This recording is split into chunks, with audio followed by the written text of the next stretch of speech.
नहमदुहु नसल्ली अला रसूलिल करीम अम्मा बाद आऊज़ु बिल्लाहि मिनश शैतानिर रजीम बिस्मिल्लाहिर रहमानिर रहीम अल्हम्दुलिल्लाहि रब्बिल आलमीन अर्रहमानिर रहीम मालिकि यौमिद्दीन इय्याका नअबुदु व इय्याका नस्तईन इहदिनस सिरातल मुस्तकीम सिरातल लज़ीना अनअमता अलैहिम गैरिल मग़दूबि अलैहिम वलद्दॉल्लीन आमीन।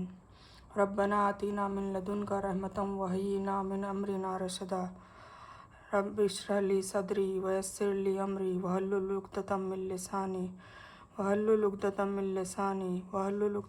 लिसानी यफ़क़हू क़ौली। रब्बि ज़िदनी इल्मा अल्लाहुम्मा इन्नी असअलुका इल्मन नाफ़िअन रिज़्क़न तय्यिबन अमलन मुतक़ब्बला। अस्सलामु अलैकुम व रहमतुल्लाहि व बरकातुहू। तो आज हमारा तीसरा रोज़ा है अल्हम्दुलिल्लाह और वर्कशॉप का छठा दिन है, डे 6 ऑफ वर्कशॉप और रमज़ान्स 3rd सॉन्ग।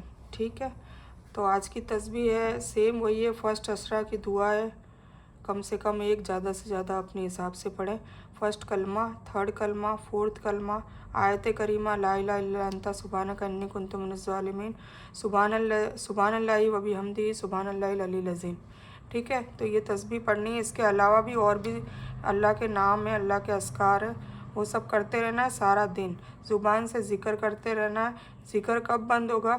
जब नमाज और कुरान हम अरबिक पढ़ेंगे या कुरान को तर्जुमे के साथ पढ़ेंगे, मतलब जो हमारी शेड्यूल की जो लिस्ट बता रखी है उसमें जो भी हम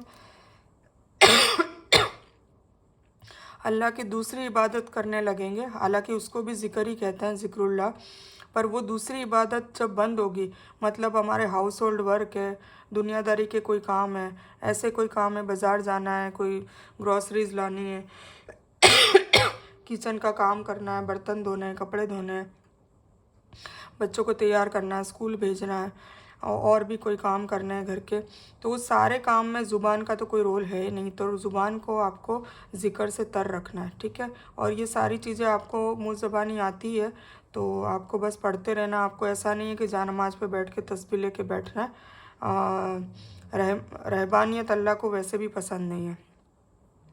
एक बात इस पे बता दूँ, याद आ गई इसलिए कह रही हूँ, कुछ औरतें क्या होती है कि सिर्फ इबादत इबादत इबादत में लगी रहती है, ना घर का ध्यान, ना घर वालों का ध्यान, ना शौहर का ध्यान, ना बच्चों का ध्यान, ना सास ससुर का ध्यान, सिर्फ वो इबादत में लगी रहती है। ये सोचती है कि मुझे जन्नत मिल जाएगी और मैं अल्लाह को राज़ी कर लूँ, पर अल्लाह को राज़ी करने के लिए अल्लाह किस चीज़ से राज़ी होता है वो समझने की ज़रूरत है। अल्लाह रहबानियत को पसंद नहीं करता। रहबानियत का मतलब होता है सिर्फ दीनदारी, सिर्फ इबादत में लग जाना और दुनियादारी को कुछ न करना। अल्लाह ने हमें अशरफुल मखलूक़ात बनाया है। अगर हम ऐसे जानवर हैं तो जानवर तो सिर्फ तस्बीह कर रहे हैं, बाकी अपना दुनियादारी का जो भी उनका शेड्यूल होता है, जानवर क्या करते हैं सभी आपको पता है। ठीक है, कैसे जीते और मरते हैं, तो फिर भी वो हम्दो सना तो अपने मन में अल्लाह के लिए करते ही करते हैं। चिड़िया है, ये है, वो है, आप गौर व फिक्र करें तो पता चलेगा। तो कहने का मतलब है हम जानवर नहीं हैं।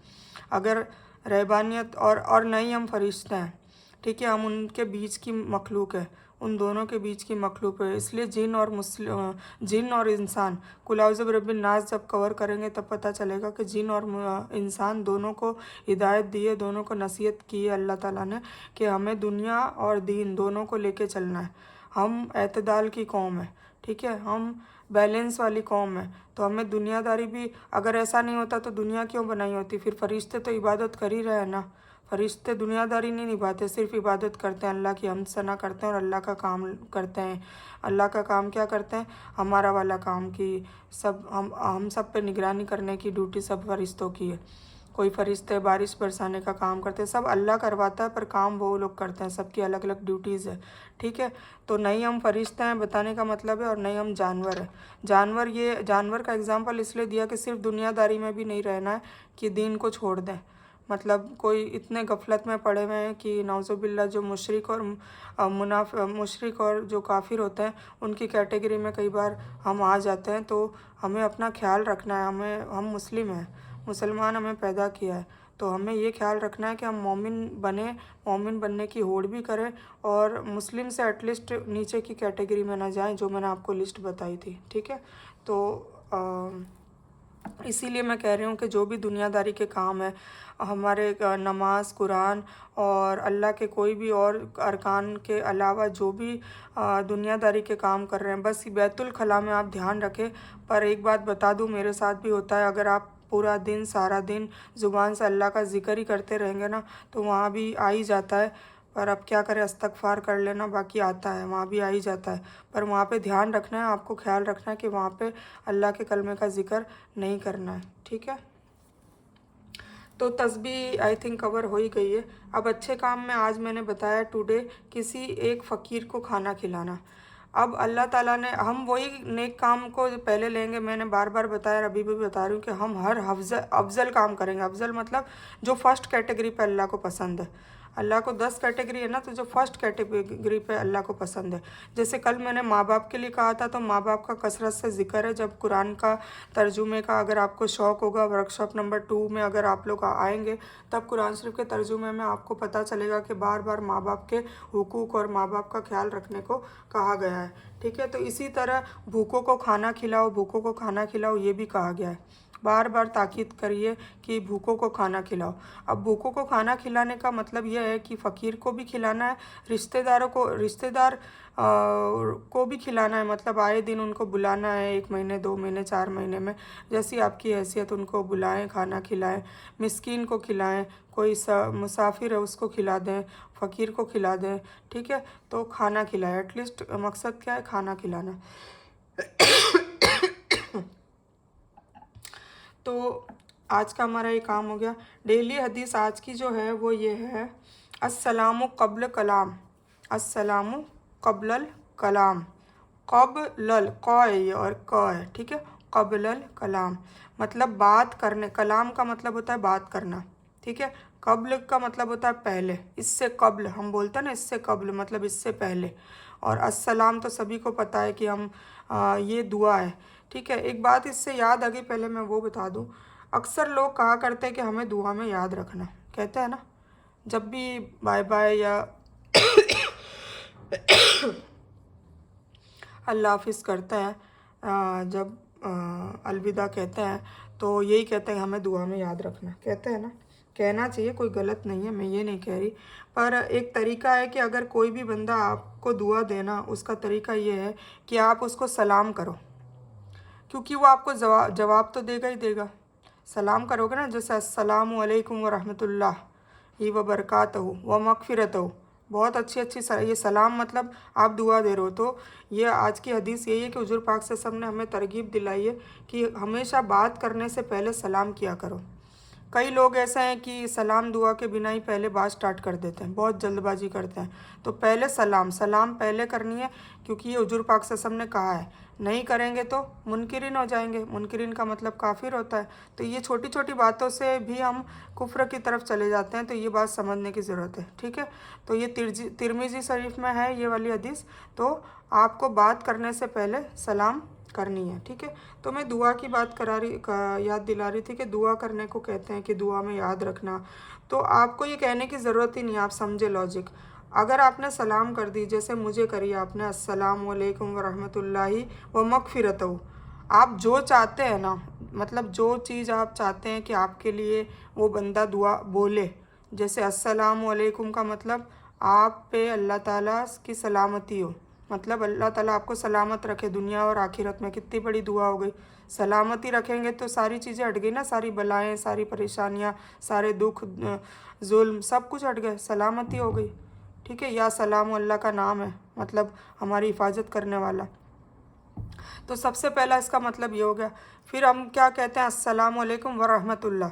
फिर अल्लाह की रहमत भी हमारे ऊपर बरसे, हमारे ऊपर अल्लाह की रहमत भी हो। तो अब देखिए, आपने उसको रहमत का भी आपने वो कह दिया, दुआ मांग ली उसके लिए। फिर आप कहते हैं व बरकातहू, और उसमें बरकत भी हो, मतलब सलामती में भी बरकत हो, रहमत में भी बरकत हो, मतलब वो कम ना हो। बरकत का मतलब है वो बढ़ती रहे, बढ़ती रहे, बढ़ती रहे, ला तादाद ला महदूद बढ़ती रहे, और मरते दम तक बढ़ती रहे। कितनी अच्छी दुआ कर दी आपने। और आपने एक चीज़ और ऐड कर दी, वह मग़फ़िरतहू, मतलब आपकी मग़फ़िरत भी अल्लाह ताला कर दे। तो ये हो गया। अब इससे ज़्यादा आप सोचिए, एक लॉजिक चलाइए कि इससे ज़्यादा इंसान को क्या चाहिए होता है। मेरे ख्याल से तो कुछ नहीं चाहिए होता है। उसको सलामती मिल गई, रहमत मिल गई, बरकत मिल गई और मगफिरत भी हो गई। तो अगर आप ऐसी सलाम करेंगे तो वो क्या जवाब देगा? अगर मान लीजिए वो जवाब पूरा भी नहीं देता है, कुछ लोग नहीं देते, वालेकुम अस्सलाम बोल के रह जाते हैं, कुछ लोग वालेकुम अस्सलाम व रहमतुल्लाह बोल के रह जाते हैं, कुछ लोग वालेकुम अस्सलाम व रहमतुल्लाह व बरकातहू भी बोलते हैं, और कुछ लोग हो सकता है आप मगफिरतहू बढ़ाएंगे तो वो सुनकर वो भी बोलेंगे मगफिरतहू। अगर वो तीनों चीज़ नहीं भी बोलते हैं, एक अपन एग्जांपल लेते हैं कि मान लीजिए वो नहीं भी बोलते हैं, वो ये कहते हैं कि वालेकुम अस्सलाम, तो उसका क्या मतलब है? एक तो ये मतलब है कि आप पे भी सलामत नाजिल हो, और ये कि जो आपने कहा है वो आपको भी हो, मतलब जो आपने मुझे दुआ दी है, जो आपने मुझे कहा है, वो आप पे भी अल्लाह करे। ठीक है। जैसे सलाम प्रॉपर नहीं करते, कोई कुछ लोग कहते हैं सलाम सलाम कुम, कुछ कहते हैं सलाम वालेकुम, सलाम वालेकुम, कुछ सलाम कलम, ऐसा अलग अलग मतलब बोलते हैं। तो उसके सबके मतलब अलग हो जाता है, तो हमें थोड़ा समझ के बोलना है। अगर सलाम वालेकुम और ऐसे तो अलग अलग मतलब है कि आप पे मौत आ जाए, एक का मतलब तो ये होता है नाउज़ुबिल्लाह। तो हम उसको कलाम करने से पहले उसको बद्दुआ दे रहे हैं, आप पे मौत आ जाए। यहूदियों की चाल थी ना, मुनाफिकीन थे और यहूदी थे, तो वो हुजूर पाक सल्लल्लाहु अलैहि वसल्लम को नाउज़ुबिल्लाह ऐसा कहा करते थे। तो फिर हुजूर पाक सल्लल्लाहु अलैहि वसल्लम भी उनको जवाब देते थे वालेकुम। वालेकुम का इसीलिए मैंने दो मतलब बताया। वालेकुम मतलब जो तुमने कहा वो तुम पे भी हो, तुमने मेरे को मौत की दुआ दी है तो तुम पे भी मौत की दुआ तारी हो। हुजूर पाक से हम ये जवाब देते थे। तो वो जानबूझ के ऐसा करते थे, उनको तो अरबी आती थी यहूदियों को, पर वो जानबूझ के ये वर्ड निकालते थे। और सोचिए हम वही वर्ड हम भी फॉलो कर रहे हैं, तो हम तो एक दो गुना कर रहे हैं। एक तो यहूदियों की हम नक्शे कदम पर चल रहे हैं नाउज़ुबिल्लाह, और अल्लाह ताला ने कहा है कि आप दुनिया में जिसके नक्शे कदम पर या जिसकी आप नकल करेंगे तो उसी के साथ उठाए जाओगे आप। और बेनमाजियों का तो क्या है, फ़िरौन के साथ उठाए जाओगे नाउज़ुबिल्लाह। फ़िरौन तो कितना, मतलब उसका अजाब तो दुनिया में ही इतना गंदा बताया कि इसके जितना अजाब तो किसी को दिया ही नहीं अल्लाह ने। क़यामत तक उसके, आपने देखा होगा या यूट्यूब में आप सर्च करके देखें फ़िरौन का रोज़ाना उसके बॉडी पे है ना मांस आ जाता है, टिश्यूज़ आ जाते हैं, और फिर वो लोगों को चूहे फेंकने पर अंदर डालने पड़ते हैं। उसकी बॉक्स बना रखा है कांच का, फिर वो चूहे वो मांस को, उस गोश्त को खाते हैं। डेली वो गोश्त को खाते हैं और फिर वो हड्डियों का माला हो जाता है, तब तक वो खाते रहते हैं। चूहों को खाना मतलब ये इसके थ्रू मिल रहा है। और सोचिए फ़िरौन की लाश को कितनी तकलीफ़ होती होगी। खैर वो तकलीफ़ के लायक है, उसने अल्लाह का अल्लाह के ख़िलाफ़, मतलब खुद को बोलता था अना रब्बु का, नाउज़ुबिल्लाह, मतलब मैं खुदा हूँ। तो उसने तो बहुत बड़ा जुल्म किया है। बनी इसराइल की कौम में सब बच्चों को उसने मारा है, खूब बेशुमार कत्ल करे हैं, बेशुमार उसने जुल्म किया है। तो उसका वो हकदार है। अल्लाह कभी किसी को कोई गलत बोझ नहीं देता, गलत उस पर कोई मतलब वबा या मुश्किलात गलत नहीं डालता। उसकी कोई ना कोई वजह होती है। या तो आप पे अजाब आ रहा होता है, तो वो आपको समझने की ज़रूरत है। आपके अमलों के हिसाब से, आपके दुनिया के जो हालात हैं वो आपके अमलों के हिसाब से ही होते हैं। अगर हम कुछ गलत कर लेते हैं तो अल्लाह ताला एक तो सबक सिखाने के लिए भी हमें वो मुश्किलात देता है, और एक अल्लाह की तरफ हम आ जाएं। कोई ऐसा प्यारा बंदा होता है कि गुनाह तो कर रहा होता है पर उसमें हिकमत होती है, मतलब उसमें अच्छाइयाँ भी होती है, रहम दिली होती है, कुछ अखलाक अच्छे होते हैं जिसकी अदा अल्लाह को पसंद आ जाती है। तो वो अल्लाह की तरफ लाने के लिए भी वो कभी कभी सज़ा दे देता है। क्योंकि जब सज़ा देते हैं ना, जब मुश्किल आती है, तभी हम अल्लाह के पास ज़्यादा आते हैं, है ना। अल्लाह के करीब कब आते हैं? हम खुश होते हैं तो नहीं आते हैं। ज़्यादातर ऐसा ही होता है, जब हम मुश्किलात में होते हैं तब हम अल्लाह के करीब आते हैं। तो वो अल्लाह के करीब लाने के लिए भी वो ऐसा कभी ऐसा बीच बीच में कोई माहौल पैदा कर देता है। और अल्हम्दुलिल्लाह मैं अपनी जीवन यात्रा को अगर देखती हूँ तो कई हालात मेरे भी आए, तो अल्हम्दुलिल्लाह मुझे अब एहसास हुआ है। उस वक्त तो ऐसा खैर गिला तो अल्हम्दुलिल्लाह कभी नहीं किया, पर हमेशा मैं ये सोचती हूँ कोई गलती हो गई होगी मुझसे या किसी और से। पर अब मुझे एहसासात होते हैं कि अल्लाह ने हमेशा जो भी किया, अगर कोई गलत भी किया है तो अल्लाह को करीब लाने के लिए किया। अगर नहीं किया होता तो आज ये वक्त जो है, अभी जिस मुकाम पे मैं खड़ी हूँ वो नहीं होता। मैं इतनी करीब अल्लाह के नहीं जाती, ना अल्लाह के कलाम को पढ़ती, ना अल्लाह के कलाम से मोहब्बत करती, नहीं होता। तो जब हमें तकलीफ़ आती है तब हम अल्लाह के ज़्यादा करीब जाते हैं, तो ये समझने की ज़रूरत है। सहाबा लोग तो ये दुआ करते थे, कभी उनके ज़िंदगी में सब अच्छा ही अच्छा हो रहा होता है, सारी दुआएं कबूल हो रही होती है, तो अल्लाह से दुआ करते थे, घबराते थे कि या अल्लाह तू कहीं हमसे नाराज़ तो नहीं हो गया, तो कोई मुश्किलात नहीं दे रहा है, क्योंकि ये मुश्किलात देते हैं तो हकीकत में रोना भी आता है दुआओं में। सारी चीज़ें वो दिल से रोना आता है। हम जब खुश होते हैं तब दिल से रोना नहीं आता है, ये आप आजमा के देखें, सभी के साथ होगा।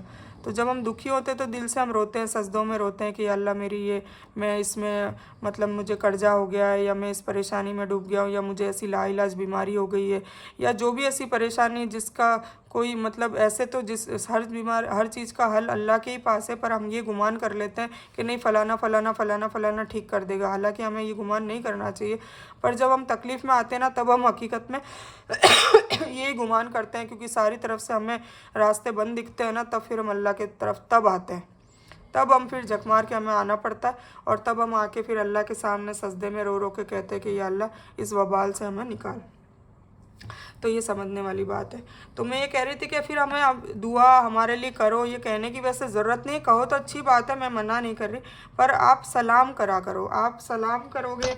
और सलाम के अलावा भी जो आपको दुआ अगर चाहिए ना, जैसे कि मुझे चाहिए कि मेरे बेटे को दीन और दुनिया में सक्सेस मिले, मतलब दीन भी उसका अच्छा हो, दुनिया भी अच्छी हो, जहन्नम की आग से भी वो बच जाए। आप लोग नहीं चाहते, मैं तो चाहती हूँ। तो कब्र का अजाब भी उसको ना मिले, मेरे शौहर को, मेरे बेटे को। तो आप क्या करें, वो दुआ जो है ना वो उन सामने वाले को कर दे, बोले नहीं, मैं आपको हिंट बता रही हूँ जो मैं करती हूँ। सही में इसका बहुत मज़ा, मतलब उसका हकीकत में इफ़ेक्ट होता है। कुछ भी आपको मुश्किल है ना, आप उसको बताए नहीं कि मुझे मुश्किल है, या कोई आपकी इच्छा है या कोई ख्वाहिश है, उसको नहीं बतानी है, वो तो अल्लाह जानता है। पर अल्लाह ने ये हमें तरीका बता दिया, हुजूर पाक सल्लल्लाहु अलैहि वसल्लम ने हमने तरीका बताया है, इसमें मतलब जानने को मिलता है। तो ये मेरी रिसर्च है, जो मेरी लाइफ में मैंने देखी है, कि आप जो दुआ अपने लिए चाह रहे हो ना, पहले दूसरों को दे दो। जैसे कि अभी मैं एग्जांपल बताऊं, चांद रात हुई थी, तो मैंने मेरे नियर्स एंड डियर्स सभी को तो नहीं, पर जिन जिन को मैं फ़ोन कर पाई उनको मैंने खूब दुआ दी, हिंदी में भी। पहले तो सलाम कर दिया, सलामत, और ये तो कर ही दिया, वो लोग भी जवाब देते ही अल्हम्दुलिल्लाह। तो ये तो मुझे दुआ वापस मिल ही गई हाथों हाथ। फिर ये भी कहा, जैसे मैं आपको एग्जांपल बता रही हूँ ना, हाँ रियाकारी नहीं है, और इंशाल्लाह अल्लाह न लाए, पर मैंने आपको पहले ही बताया कि जब हम दावत का काम करते हैं, जब हम ये अल्लाह का कलाम बताते हैं, तब हमें TPS थर्ड पार्टी स्टोरी के ज़रिए, ताकि आप लोगों को भी इसमें नफ़ा मिले, इसको अमल करने की तौफीक मिले, तो उस लिहाज से मैं वो बता सकती हूँ, ठीक है। तो मैं इसीलिए बता रही हूँ। तो जैसे कि मैंने दुआ देती थी कि अल्लाह ताला आपके बच्चों को दीन और दुनिया में कामयाबी दे, अल्लाह ताला आपके शौहर को भी दीन का नॉलेज सिखाए, मतलब जो मेरी इच्छा होती थी ना, वो मैं दुआ दे देती थी। फिर वो आमीन आमीन कहते थे, और फिर क्या कहते थे, आपको भी अल्लाह ताला ऐसा दे। हो गई दुआ, समझ गए ना। अब तो आपको कहने की ज़रूरत नहीं कि दुआ करा करो, समझ गए। ऐसे बोलोगे तो कोई नहीं करता, कुछ करते हैं कुछ नहीं करते, पर उनको दुआ दे दोगे तो फिर वो दिल से आपके लिए करेंगे भी, और क्या पता किसकी दुआ आपके लिए कबूल हो जाए। तो ये मेरी तरफ से एक हिंट है, ठीक है। अब सूरह काफिरून हम कर लेते हैं। तो हमेशा बात करने से पहले सलाम किया करो, ठीक है। अब ये लाजमन आपको करना है, क्योंकि ये हदीस है, अब आपको पता चल गया, तिरमिजी में है, ये भी आप ढूंढ सकते हो, देख सकते हो, पढ़ सकते हो। और हदीस मतलब हुजूर पाक सल्लल्लाहु अलैहि वसल्लम ने करने को कहा है तो हमें करना है, ठीक है। खलास, करने को कहा है करना है, उन्होंने जो करने को कहा है करना है, उन्होंने जो नहीं करने को कहा है नहीं करना है। तो आज हम कवर करेंगे सूरह काफिरून। तारुफ करवा लेते हैं। ये सूरह मक्का में उस वक्त नाजिल हुई। सूरह जो भी है ना, जब कुरान का जो वर्कशॉप नंबर 2 करेंगे ना, तो मैं बताती हूँ कि उसमें मक्की और मदनी 2 सूरह, 23 साल में कुरान शरीफ नाजिल हुआ था। तो उसमें मक्का में जो नाजिल हुई थी वो मक्की सूरह है, और मदीना में जो नाजिल हुई थी वो मदनी सूरह है। और कई सूरह मक्का में फिर से नाजिल हुई या मक्का के आसपास नाजिल हुई, पर वो मदीना में हुजूर पाक सल्लल्लाहु अलैहि वसल्लम के जाने के बाद, मतलब रिसालत के बाद जो नाजिल हुई उसको भी मदनी सूरह ही कहा जाता है। तो ये बात आप ध्यान में रखिएगा, ठीक है। तो ये जो सूरह काफिरून है, ये कौन सी सूरह? मक्की सूरत है, मतलब मक्का में। आप आपने कुरान में ऐसे देखा होगा, ऐसे लिखा हुआ होता है, मैं बताती हूँ, आपको आइडिया आ जाएगा। इसमें नहीं लिखा है, और बताती हूँ।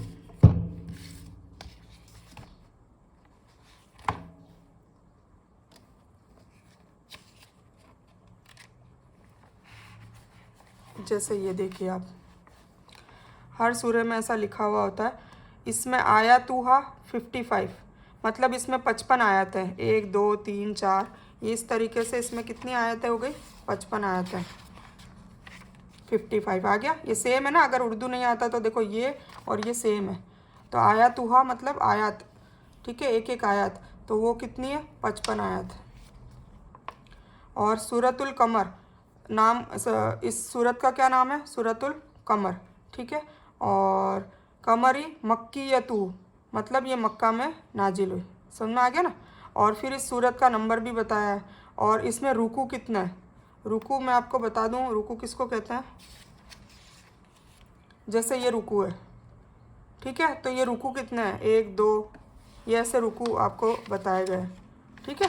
तो जैसे इसमें 3 रुकू है, तो ये देखो मैं बताती हूँ, ये 1 रुकू, ये 2 रुकू और ये 3 रुकू, ठीक है, समझ में आ गया। तो आज से आपको ये चीज़ का नॉलेज हो गया कि जो लिखा जाता है वो है क्या। कई बार सोचा भी होगा आपने, कई लोगों को पता भी होगा, कई लोगों को नहीं पता होगा, तो मैं इसलिए नॉलेज के लिए बता रही हूँ। ऐसी छोटी छोटी चीज़ें मैं बताती रहूँगी बीच बीच में, जैसे जैसे मुझे याद आएगा। अल्लाह ने याद दिलाया तो मैंने आपको बता दिया। तो देखिए ये जो चीज़ है ना, ये तो हर चीज़ को हमें गौर फिक्र करना है कि ये यहाँ क्यों लिखा है, ये क्यों लिखा है, यूँ क्यों लिखा है।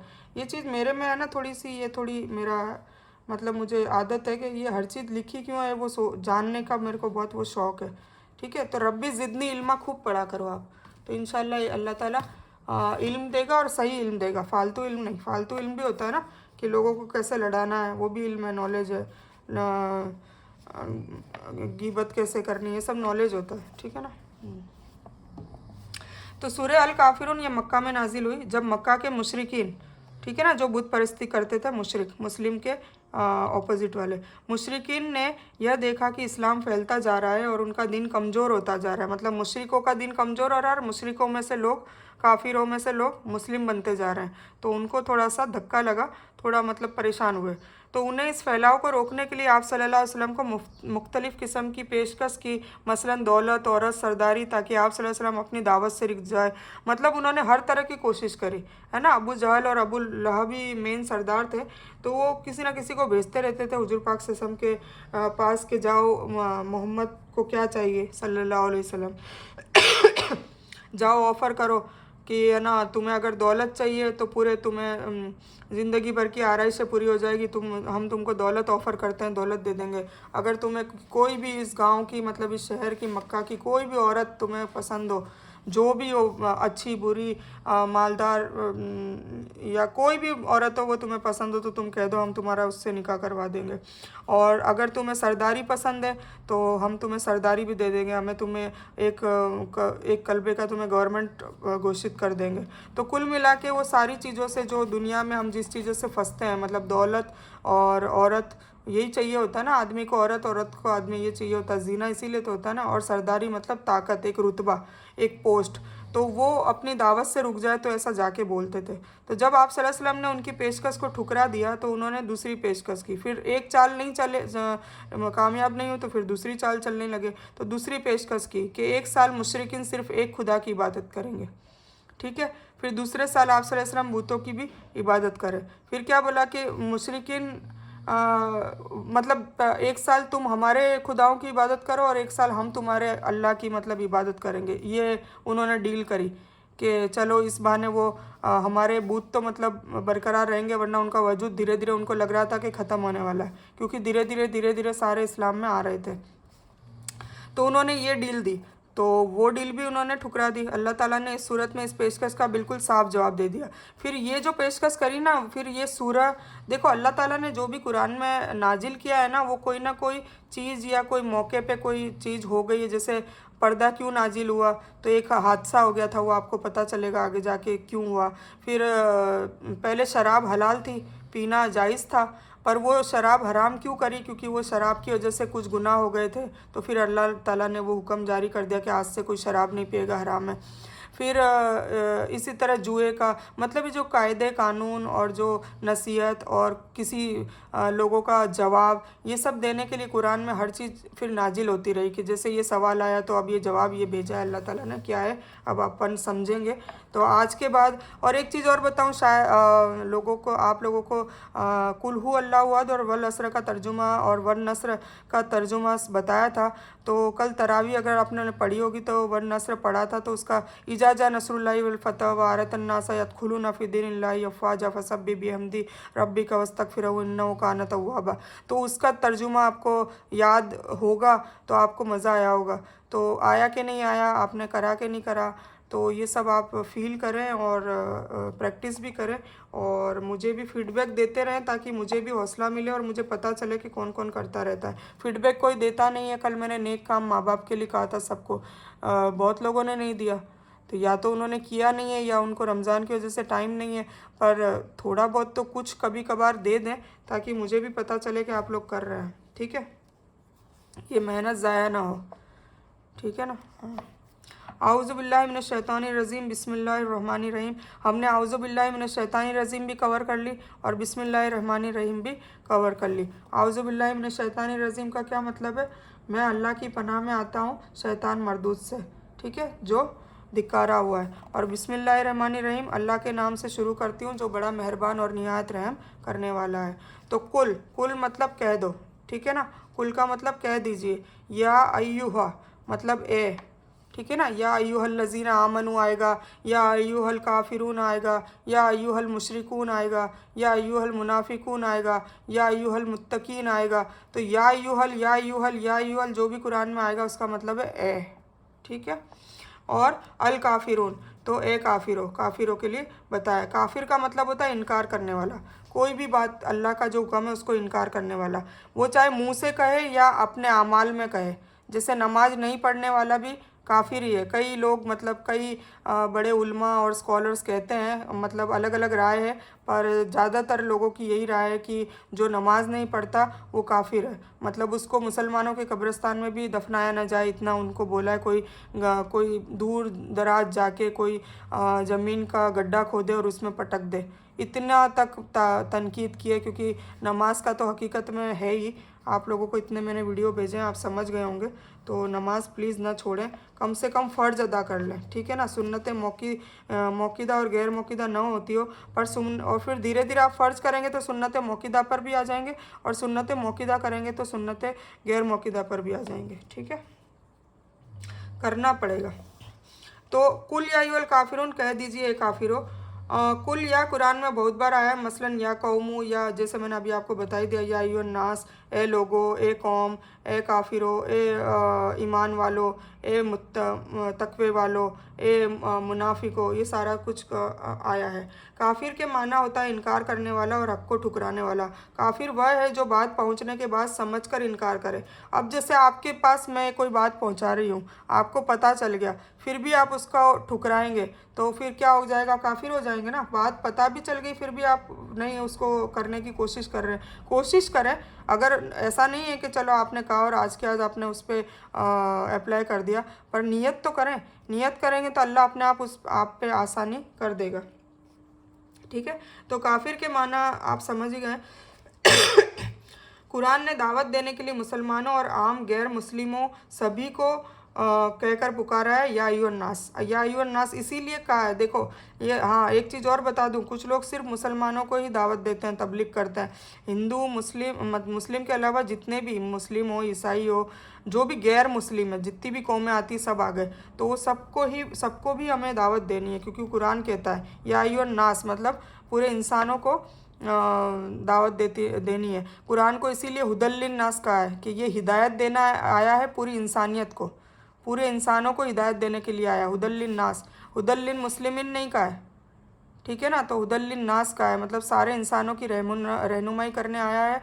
और हुजूर पाक सल्लल्लाहु अलैहि वसल्लम को रहमतुल लिल आलमीन कहा है, पूरे आलम मतलब पूरे आलम के लिए रहमत बन के हुआ है, ठीक है ना। रहमतुल लिल मुस्लिमीन नहीं कहा है, रहमतुल लिल आलमीन का है, मतलब पूरे आलम के लिए वो रहनुमा बन के आए। और ये जो कुरान है जो हुजूर पाक से समय नाजिल हुई है, कलाम इलाही, ये भी पूरे इंसानों के लिए हिदायत के लिए आया है।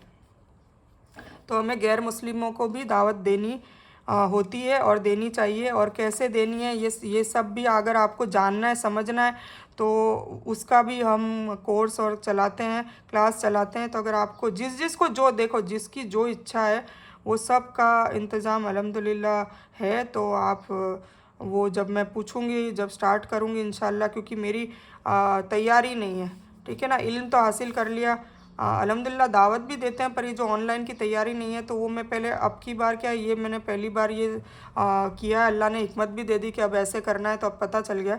तो अब की बार मैं पहले नोट्स बनाऊंगी, सारा कुछ करके, पूरा वर्कशॉप की डिटेल तैयार करके, जो इंशाल्लाह 6-7 दिन में हो जाएगा। फिर वर्कशॉप स्टार्ट करेंगे, तो आपको बेहतरीन तरीके से समझ में आएगा। मकसद ये है, बोलने को तो मैं अभी भी बोल दूंगी, मैं बिना देखे बोल दूंगी, सब कुछ बोल दूंगी, पर मज़ा नहीं आएगा आपको। आप जब ये पूरा देखेंगे भी, सुनेंगे भी, बोलेंगे भी, पढ़ेंगे भी, दिल में भी डालेंगे, हिफ्ज़ भी करेंगे, अपनी नफ्स पे भी आप वर्क करेंगे। जैसे कि वो बॉडी याद करें, मैंने आपको जो ड्रॉ करके बताई थी, तो उसमें क्या कहा था कि कान से, आँख से, नाक से, हर तरीके से हम इल्म को अंदर डालने की कोशिश करेंगे, हर तरीके से हम उस पर अमल करने की कोशिश करेंगे, तब जाके हम मोमिन अच्छे से बन सकेंगे, ठीक है। तो यह कोई गाली नहीं, अल्लाह ने मुसलमानों से कहा है कि वह तागुत से कुफ्र करे, यानी हर मुसलमान भी काफिर है, मगर दूसरे माना में। समझ गए ना, देखो ये बताया था मैंने। तो काफिर वो कहते हैं ना, अपन काफिर किसको कहते हैं, नॉन मुस्लिम्स को कहते हैं। क्यों कहते हैं, कभी जानने की कोशिश करी कि काफिर का मतलब क्या होता है। कुफ्र का मतलब होता है मतलब मुनकिर, इनकार करने वाला, वो काफिर है। तो अगर हम भी कोई ऐसी चीज़ इनकार करते हैं, कोई ऐसा काम नहीं करते हैं जो हुजूर पाक सल्लल्लाहु अलैहि वसल्लम ने करने को कहा है, तो वो इनकारी हुआ ना, हमने इनकारी किया है ना। अगर मुंह से भी नहीं कहा है, पर हम नहीं कर रहे हैं, तो इनकारी है ना। जैसे सलाम की हदीस बताई, अगर हम सलाम नहीं कर रहे, डायरेक्ट बातचीत चालू कर देते हैं, तो हम हुजूर पाक सल्लल्लाहु अलैहि वसल्लम के इनकारी हुए ना। समझने वाली बात है। हाँ, पर हम वो काफिर नहीं होते हैं। वो देखिए, मुशरिक अलग चीज़ है, काफिर, काफिर में 2 कैटेगरी है, तो अभी मैं बता देती हूँ आगे।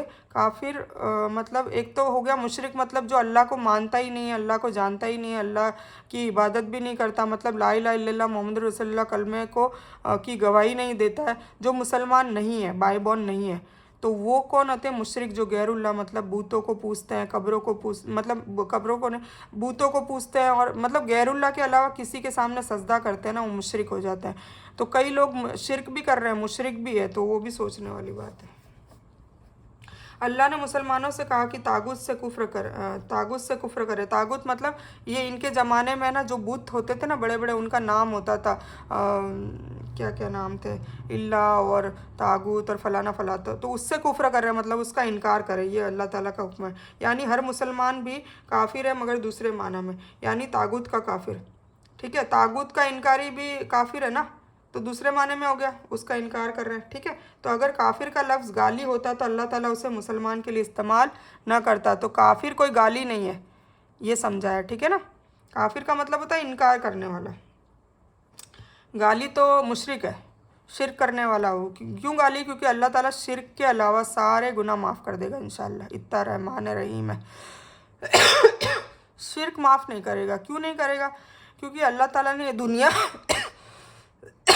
बनाने का मकसद ही ये था कि अल्लाह अपना तारुफ करवाए, अपनी पहचान कराए।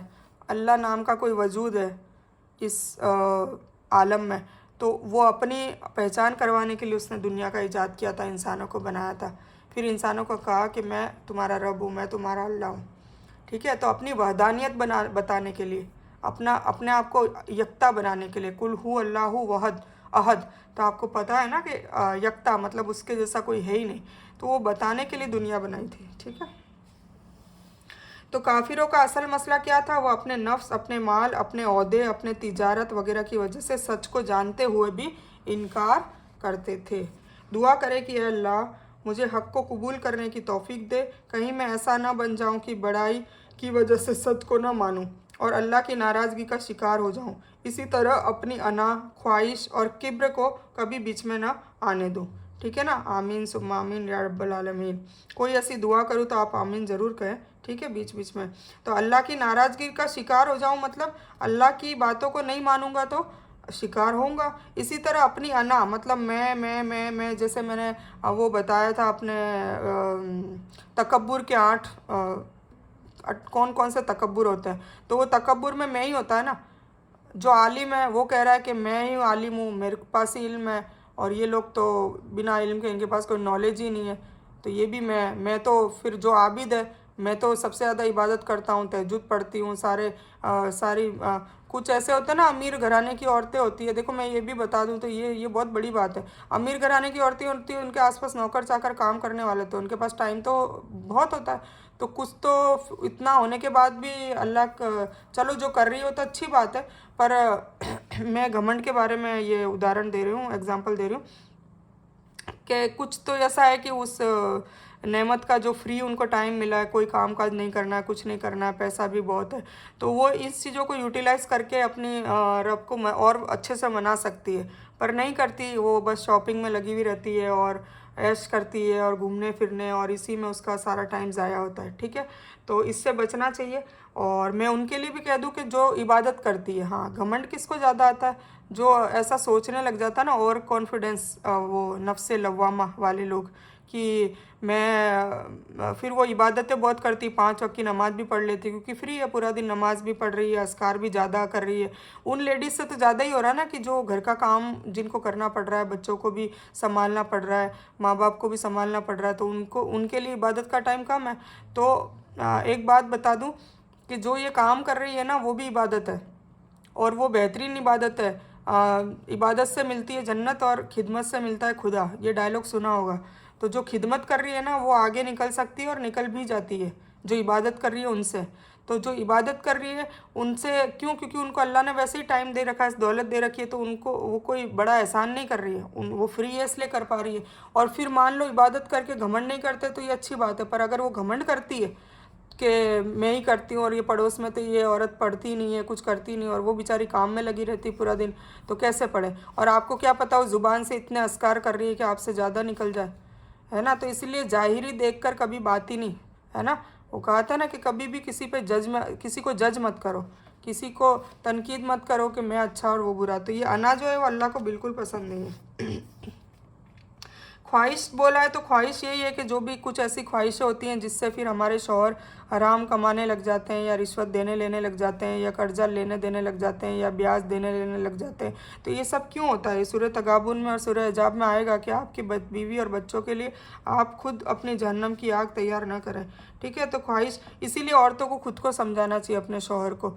बाहर छोड़ने जाएं जब वो कमाने जाता है तो उसको छोड़ने जाएं, उसके लिए हिफाजत की दुआ पढ़ें, आयतल कुर्सी पढ़ें, उस पर दम करें, और सुबहान अल्लाह जी सखर लना जो सफ़र की दुआ है वो पढ़े, दम करें, गेट खोलें, और उसको फिर ये बात एक बार नसीहत कर दें। बार बार तो नहीं बोल सकते, चिढ़ जाएंगे, पर नसीहत करें, या अल्लाह को ही मन में करें कि या अल्लाह मेरा शौहर रिस्क कमाने के लिए निकला हुआ है, और इसको रिस्क हलाल अता फरमा और उसमें बरकत दे, और रिस्क हराम से इसको बचाना, और इसके दिल में रिस्क हराम ना आए, ऐसी इसको तौफीक दे देना। तो ये रोज़ाना करनी चाहिए, तो ये भी दुआ कबूल होती है। जो रोज़ाना करेंगे वो दुआ कबूल होगी बेशक। और किब्र, तकब्बुर, ठीक है, तकब्बुर का तो आपको बता ही दिया। तो ये सारी हम दुआ कर रहे हैं कि दुआ करें कि अल्लाह, अब आमीन कहिएगा, मुझे हक़ को कबूल करने की तौफीक दे, आमीन। कहीं मैं ऐसा ना बन जाऊं कि बड़ाई की वजह से सच को ना मानूं, आमीन। और अल्लाह की नाराज़गी का शिकार हो जाऊं, ऐसा ना हो जाए, आमीन। इसी तरह अपनी अपनी मैं ख्वाहिश और किब्र, तकब्बुर को कभी बीच में ना आने दूं, आमीन सुम्मा आमीन या रब्बल आलमीन। कितनी दफ़ा मैं सच को ठुकराता हूँ या फौरी कबूल नहीं करता, ये अपने अपने गिरेबान में आप लोग झांक कर देखें कि कितनी बार आप दिन में सच को ठुकराते हैं, या कितनी बार आप अल्लाह की नाफरमानी करते हैं, या कितनी बार आप कबूल तो करते हैं पर फौरी नहीं करते, है ना। जैसे एक किस्सा बताऊं आपको कि वो हुजूर पाक सल्लल्लाहु के ज़माने में हुजूर पाक सल्लल्लाहु के ज़माने में कई औरतें, मतलब सब औरतें आती थी और उनसे सवालात करती थी और अपने दुनियादारी और दीन के मसले मसाइल पूछती थी, उनके जवाब मांगती थी। तो एक औरत आई कि उसने ये कहा कि हुजूर पाक सल्लल्लाहु अलैहि वसल्लम, मेरा शौहर मेरी ज़कात नहीं भरता। तो हुजूर पाक सल्लल्लाहु अलैहि वसल्लम ने कहा कि तुम्हारे शौहर तुम्हारी ज़कात का हकदार नहीं है, मतलब उस पर कोई फ़र्ज़ नहीं है। तो उस औरत ने कहा कि तो मैं कहाँ से ज़कात दूँ ए नबी रसूलुल्लाह सल्लल्लाहु अलैहि वसल्लम, मैं तो घर में ही रहती हूँ। तो हुजूर पाक सल्लल्लाहु अलैहि वसल्लम ने कहा कि तुम्हारे पास कितना सोने की होती ना ज़कात, तो औरतों की ज़कात सोने, क्योंकि सोना खुद पहनती हो, आदमी तो पहनते नहीं। सोना कौन पहनता है, ज्वेलरी कौन पहनता है, औरतें पहनती है। तो औरतों के पास सोना, अगर उनको बहुत ज़्यादा शौक़ है दुनिया जान का लेने का, और इसका आप खुद जांच करें कि कितनी ज़कात निकलती कितने तोला के बाद। तो अगर आपने उतने तोला के बाद 7.5 या 7.5 से ज़्यादा तोला के बाद आपके पास सोना है तो आपको ज़कात निकालनी पड़ेगी। अब मान लीजिए आपके पास वो सोना कैसे है कि आपको पियर से भी मिल गया, ससुराल से भी मिल गया, और आपके पास गरीब होते हुए भी मान लीजिए आपके पास सोना ज़्यादा है, आप ज़कात देने वाले हैं, पर आपका शौहर की जो इनकम है वो इतनी है ही नहीं, और वो भी तो भी उस पर कोई फ़र्ज़ नहीं, उसकी इच्छा हो तो दे वरना ना दे। तो बताने का मकसद ये तो वो जो ज़कात है वो औरत को खुद देनी है। तो अब देखो इसमें आप लोग भी सीख सकते हो, इसमें सबक हासिल करें, हर चीज़ से सबक हासिल करना है। तो हुजूर पाक सल्लल्लाहु अलैहि वसल्लम ने उस औरत को क्या जवाब दिया कि तुम कमाती नहीं हो, चलो मैं समझ गया, तुम्हारे पास सोना है मतलब तुम ज़कात की हकदार हो, इसीलिए सवाल करने आई हो, मतलब सोना इतना है। तो अगर तुम कमाती नहीं हो तो उस सोने में से कुछ सोना बेच के तुम्हें ज़कात देनी होगी, समझे? उस सोने को बेच के तुम्हें ज़कात देनी होगी। मतलब ऐसा नहीं है कि हम बच सकते कि नहीं मैं कहाँ कमाती हूँ, मैं तो घर रहती हूँ, मैं कहाँ ज़कात देने जाऊँगी। तो सोना कम पहने, अगर नहीं देने की इच्छा है तो 7 तोले से कम ही रखें। इसमें भी देखो एक फ़क्की है, पर इसीलिए मैं कह रही हूँ कि आप अपने हिसाब से जानें, पड़ताल करें। सारा काम मैं नहीं बता सकती, आप मुफ्तियों से पूछें, क्योंकि आजकल के हालात के हिसाब से जैसे जैसे वक्त बदलता है ना तो फतवे बदलते हैं, ठीक है ना।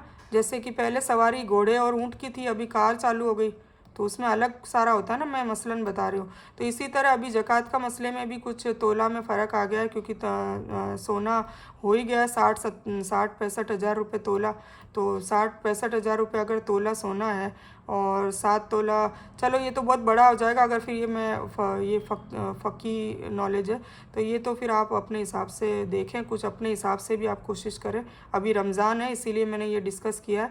तो ज़कात में अगर 1 रुपया भी ज़कात आपकी कम हो गई तो बहुत अजाब है इसका भी। तो सोने के हवाले से कब्र का अजाब बहुत है, बहुत बड़ा सांप होगा जिसकी फूंक से पूरी दुनिया जल जाएगी, इतना गर्म उसकी हवा होगी, और 99 सांप से भी ज़्यादा उसका मतलब वज़न कर लो इतना बड़ा होगा, और बहुत लंबाई, मतलब उसकी डिटेल है। तो नाउज़ुबिल्लाह बहुत डर लगता है, आपको लोगों को भी डर लगता ही होगा, नहीं लगता है तो लगना चाहिए, क्योंकि जो अल्लाह ने कहा है वो सच होगा। ऐसा नहीं कि कह दिया मजाक मजाक में, नहीं, जो कहा है वो होगा। तो जिनका ये ज़कात का मसला होगा या ये सोने चांदी की ज़कात नहीं देगी, उनके लिए ये अजाब कब्र में दे रखा है। तो हम लोगों को अल्लाह ताला हम सबको बचाए इंशाअल्लाह, आमीन। और हम लोगों को तौफीक भी दे कि हमें इतना ईमान हो और हम सोने का ज़कात निकालते रहें। तो इन केस अगर शौहर निकालता है तो अच्छी बात है, अगर नहीं निकालता है तो उस पर ज़ोर ज़बरदस्ती ना करें, चाहे अमीर हो चाहे गरीब हो, और गरीब को तो बिल्कुल ना करें वरना आप लानती बन जाएंगे। तो उसको हैरान ना करें शौहर को, ठीक है। तो क्या कह रही थी, तो हुजूर पाक से सबने क्या कहा कि सोना। तो अब देखिए ईमान, मैं वो कह रही थी ना, जैसे ये बात निकली कि कितनी दफ़ा मैं सच को ठुकराती हूँ, एक तो ये, और फौरी कबूल नहीं करती, मतलब फटाफट, जैसे मुझे पता चला कि ये दीन है ना। मुझे जैसे कुरान में अपन को बहुत चीज़ें पता चलेगी जो हम फॉलो नहीं करते होंगे। कई बार तो फॉलो इसलिए नहीं करते होंगे कि हमें इल्म नहीं होगा, और कई बार फॉलो इसलिए नहीं करते होंगे कि हमें इल्म तो होगा पर हिकमत नहीं होगी, तो हम नहीं करते होंगे, है ना।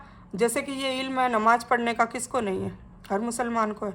हर मुसलमान को पता है कि 5 वक्त की नमाज़ पढ़नी है, नहीं पढ़ने वाला काफिर में शामिल हो जाता है। बहुत बहुत बहुत बहुत चीज़ें पता है। अभी तो यूट्यूब के बाद तो सब लोगों को पता ही चल गया है कि नमाज नहीं पढ़ने वाला कितना गुनहगार है ना।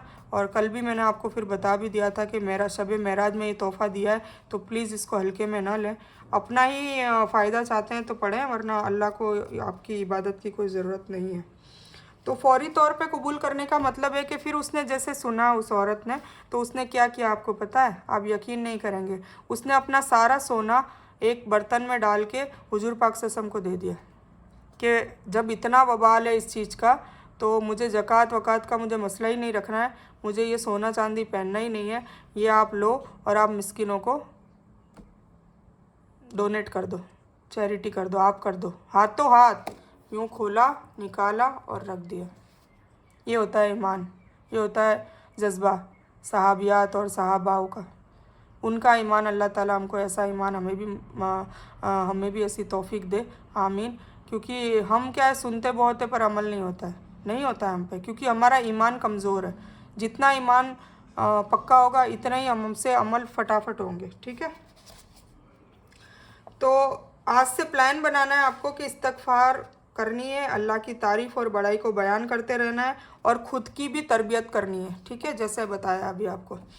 तो अपन फिर से एक बार रिपीट कर लेते हैं। कुल या अय्युहल काफिरून, कह दीजिए ए काफिरो, लाबुदू मताबुदून, नहीं मैं इबादत करता। लाबुदू मतलब नहीं मैं इबादत करता, माँ जिसकी, ताबुदून जिसकी तुम करते हो।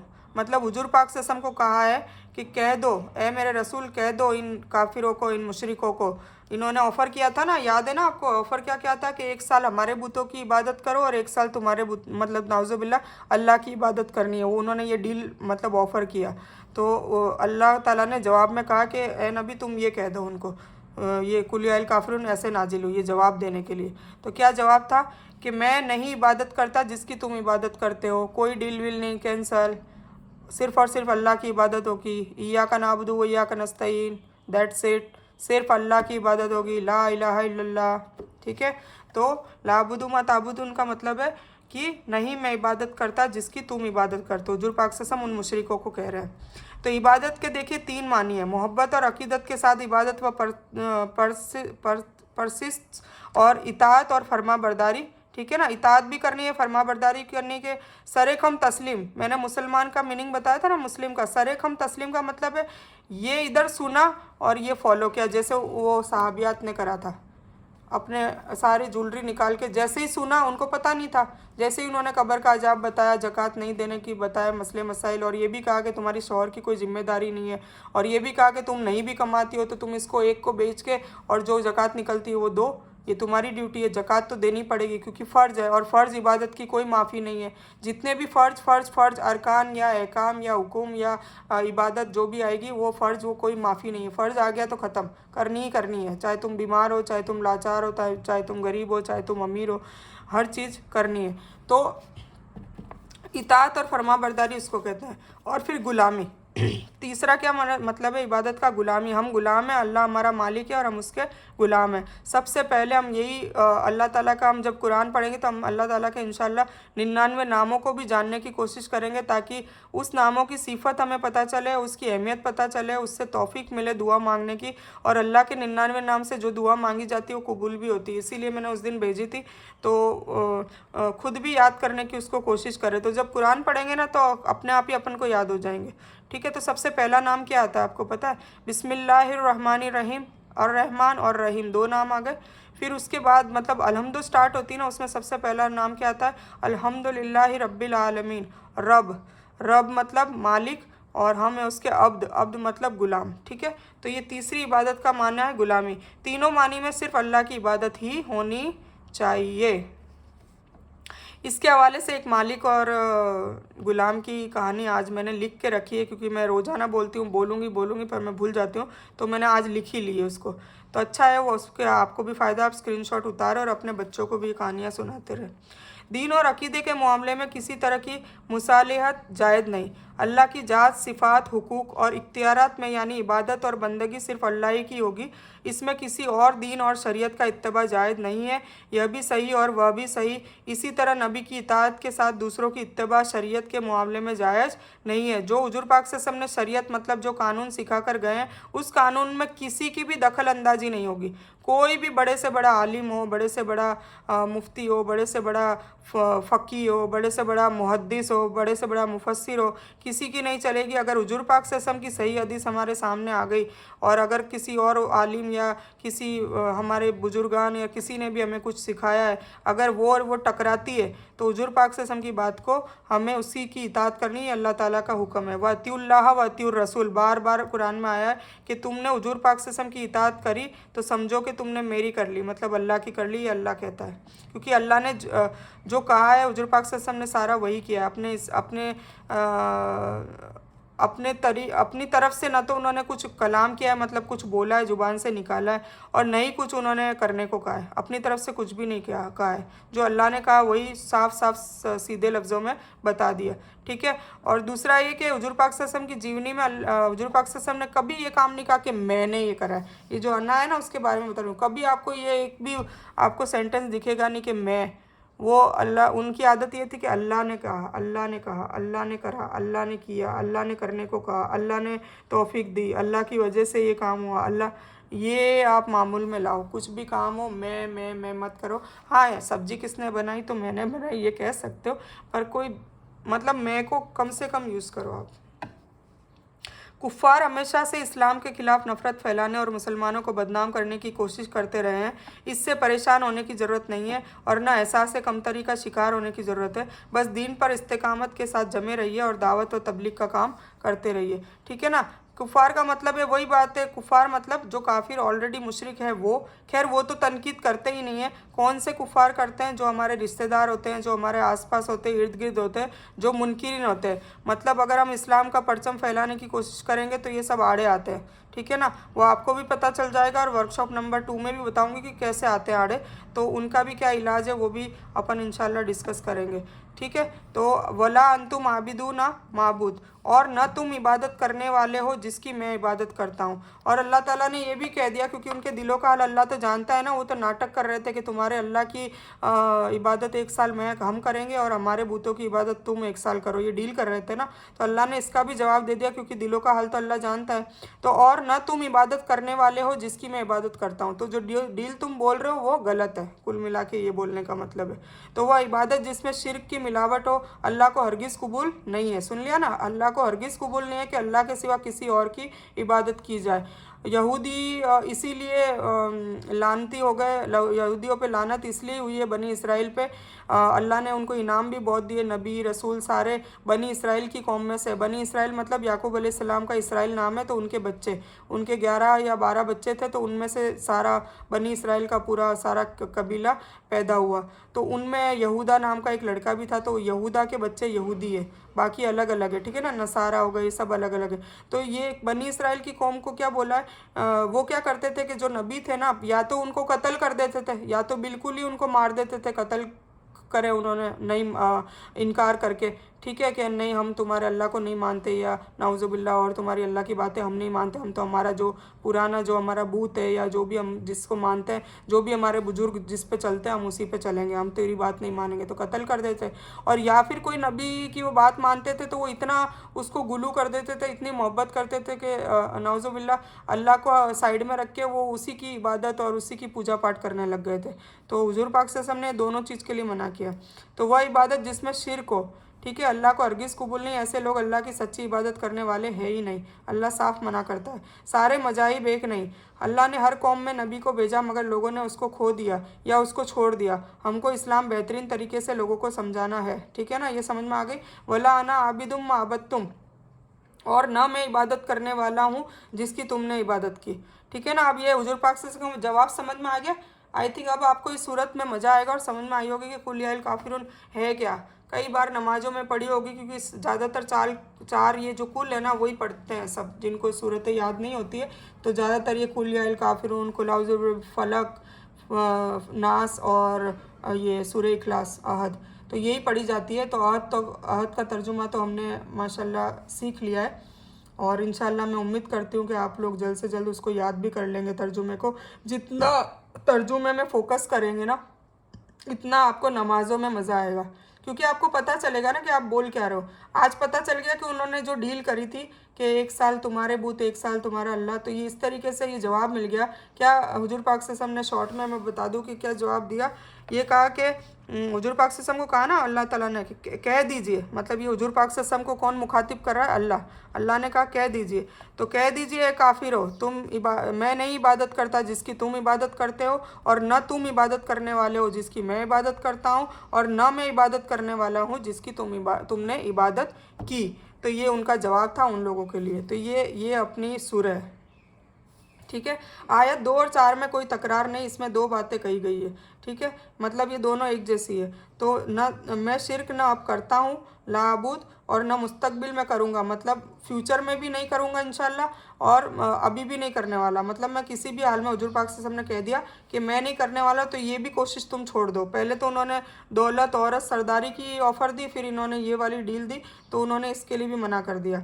न तुम्हारे मौजूदा माबूदों की इबादत करता हूँ मा ताबुदून, और न तो उन माबूदों की करूँगा जिसको तुम माजी में पूछते थे माबद तुम। मतलब इन्होंने क्या करा था, अलग अलग ये चेंज करते रहते थे। उनका नाम है, मैं भूल गई, अलग अलग नाम थे, हमला, अल्लाह, ऐसा कुछ। वो सारे मक्का में हरम शरीफ है ना हमारा काबा, उसके अंदर रखे जाते थे बूत। सारे अलग अलग कबीले थे, बनु हासिम, बनु उमैया, बनु काफ, तो ये इन लोगों के सारे कबीले थे। तो उनके सरदार होते थे ना, वो उनके अपने हिसाब से ही बूत बना लेते, मतलब उनका था लात और गुसात और ऐसा अजीब अजीब से नाम थे।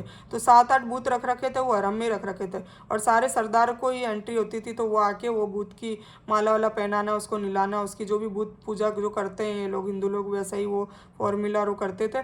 तो कुछ लोग फिर क्या करते थे, खुद का बूत छोड़ के दूसरे के बूत पे आ जाते थे कि नहीं ये सही है, ये सही, खुद ही कंफ्यूज होते थे वो। ठीक है ना। तो दीन व ईमान के मामले में कोई मुसालत नहीं हो सकती, यह अकड़ की वजह से नहीं, बल्कि सच को मानने में और अल्लाह की पकड़ के खौफ से है। ठीक है ना। तो ये अकड़ की वजह से नहीं है कि भाई हम तुम्हारा बूत नहीं मानेंगे, ये अकड़ नहीं है, ये अल्लाह का हम हुक्म पालन कर रहे हैं, इसीलिए मतलब उनको उनके हिसाब से तो अकड़ होगी ना कि देखो हमारे बूतों को ये नहीं मान रहे, हम तो इनको अल्लाह को मानने को कह रहे हैं ना कि 1 साल हम मान लेंगे, एक तुम कर लो। पर उनको फिर ऐसा लगता है कि ये अकड़ है। जैसे कि अभी भी हमारे मुआशरे में जैसे नॉन मुस्लिम्स, मेरे दोस्त वगैरह, या कोई ऐसे मैंने जब जॉब की तो उसमें भी हिंदू थे। तो जब कोई पूजा का कोई लड्डू होता है, ये होता, तो मैं नहीं लिखाती, तो उनको यही लगता था, वो तो यही सोचते हैं ना कि ये अकड़ती है, मतलब ये घमंड करती है। पर फिर उनको फिर समझाना पड़ता है, और समझ भी जाते हैं अल्हम्दुलिल्लाह। तो फिर उनको बताना पड़ता है कि अल्लाह का हुक्म नहीं है। जैसे नमस्ते बोलना, तो अल्लाह का हुक्म नहीं है, कई बार निकल जाता है मुंह से, नहीं बोलना चाहिए। बाकी नमस्ते का मतलब ये है कि आपका जो अस्तित्व है ना, उसको हम नमन कर रहे हैं, हम झुक रहे हैं। और झुकने का तो अल्लाह ने सिर्फ अपने अलावा किसी के सामने नहीं कहा है। ठीक है।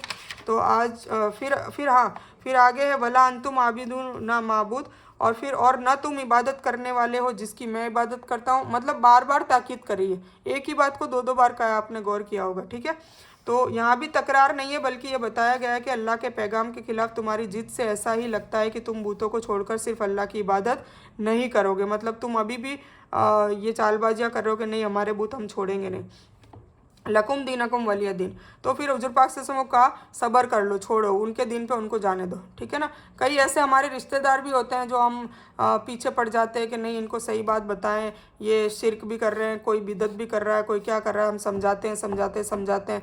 पर ये हमको भी नसीहत दी है हुजूर पाक सल्लल्लाहु अलैहि वसल्लम के ज़रिए अल्लाह ताला ने, कि ज़्यादा उनके पीछे मत पड़ो। कई बार अपने बच्चे भी नहीं करते या अपने माँ बाप भी नहीं करते, तो ज़्यादा पीछे मत पड़ो, हिदायत की उनके लिए दुआ करो। जैसे मैंने माँ बाप के लिए रब्बी रुमा बताई, और ख़ुद के लिए रब्बना आतिना फिर दुनिया बताई, माँ बच्चों और शौहर के लिए रब्बना हबलना बताई। तो ये दुआएँ पढ़ते रहो, वो अल्लाह खुद करेगा, दिलों को फेरने वाला वो है। हम जिद करेंगे तो वो ज़्यादा अकड़ेंगे, जितना करेंगे हटदर्मी करेंगे। ठीक है। तो ये हमारे लिए भी नसीहत है, और हुजूर पाक सल्लल्लाहु अलैहि वसल्लम को भी कहा कि तुम कह दो कि तुम्हारे लिए तुम्हारा दिन और मेरे लिए मेरा दिन, फिर तुम जाओ, छोड़ दो, पीछे मत पड़ो उनके। ठीक है, तुम्हें नहीं मानना मत मानो, तुम्हें ही हलाकत होगी, तुम्हें ही जहन्नम की आग मिलेगी। जब जहन्नम में जाओगे तब तुम्हें एहसासात होंगे, और फिर तुम्हारे पास कोई बचने का चारा नहीं होगा, क्योंकि मलिकुल मौत को वहाँ मार दिया जाएगा, वहाँ मौत नहीं है।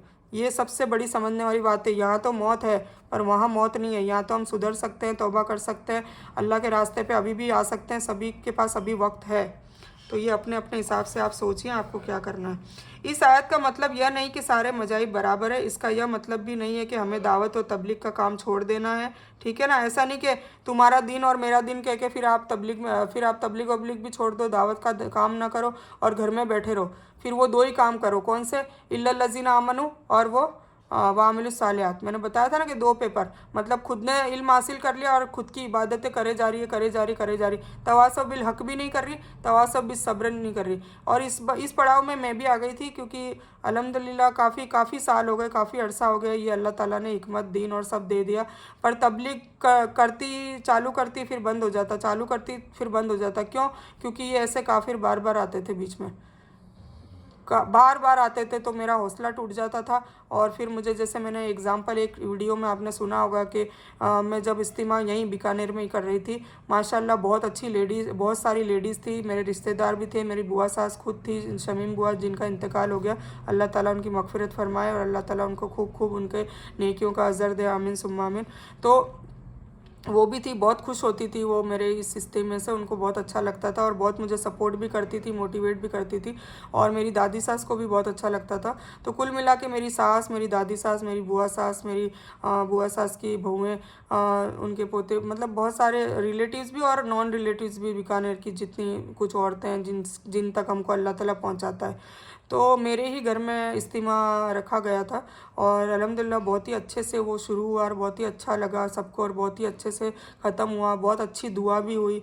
पर आखिर में जाके क्या हुआ कि एक औरत ने मुझे टोक दिया, क्योंकि मैंने बताया ना कि मेरा तलफ़ुज़ सही नहीं है, अभी भी सही नहीं है। तो फिर क्या हुआ कि उसने कहा कि तुम्हारी अरबी जो लिंग्विस्टिक है, तुम्हारा तलफ़ुज़ है, आप समझ रहे हैं ना, बोलने का तरीका, तो वो तुम्हारा सही नहीं है, तो तजवीज़ जिसको कहते हैं वो सही नहीं है, तो तुम दावत का काम कैसे कर रही हो, मतलब उसने ऐसा टोक दिया और सबके सामने टोका। हालांकि वो अलग में टोक सकती थी, सबके सामने टोकने से क्या होता है कि लोग है ना गलत चीज़ को पहले पकड़ते हैं, अच्छी चीज़ को नहीं देखते। क्योंकि वो मेरा फर्स्ट डे था, तो जिनको पता है उनको तो पता है कि चलो कितना आता है और क्या है, क्या हक पे नहीं है, वो तो चलो आते। पर जो पहली बार आई थी, पहली बार इंट्रोडक्शन हुआ था, तो वो ये बात सुन के वो भी गायब हो गई। तो उससे माहौल ख़राब हुआ और फिर मैंने ही बंद कर दिया। बंद तो नहीं हुआ था, मैंने कर दिया। क्यों? क्योंकि मुझे, मेरे दिल में देखो वसवसा डाल दिया शैतान ने। ऐसे ऐसे दीन का काम करते हैं तो कई तरीक़ों से वसवसे आते हैं, बहुत तरीके। तो अल्हम्दुलिल्लाह ये मेरी भी कुछ ऐसी एक्सपीरियंस है जो मैं शेयर करती रहूँगी, ताकि आपके टाइम में जब आए तो आपको इस चीज़ का पता चले, आप रुके नहीं उस काम से। तो मैं रुक गई थी। तो क्यों रुकी थी? क्योंकि मैंने भी सोचा कि चलो मैं तजवीज़ सीखती हूँ, पहले मुझे ये सीखना चाहिए, क्योंकि ये आज इन्होंने टोका है, कल को फिर कोई टोकेगा तो मेरा ये काम ज़ाया हो जाएगा। तो फिर मैंने मौलाना को भी बुलाया, तजवीज़ सीखने का स्टार्ट भी करा और सीख भी रही हूँ।